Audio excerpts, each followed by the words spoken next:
आज अमृतवाणी समस्त को मोर स्वागत जनाए।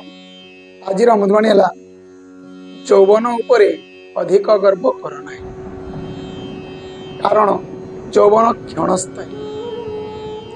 कान बधिरपण आसवा पूर्वर जहाँ श्रवण योग्य ताहा शुणी एवं गोड़ चलवा बंद हवा पूर्वर तीर्थयात्रा करनियो।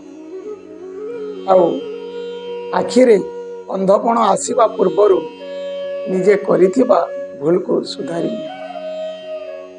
एवं पानी बंद हो जिबा पूर्वर किछि मीठा कथा कहि दियो।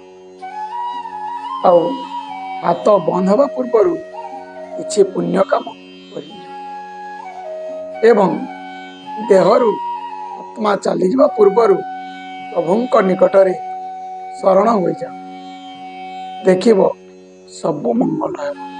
एटा थिला आज अमृतवाणी। यही अमृतवाणी को समस्त पाखक शेयर करंतु। जय।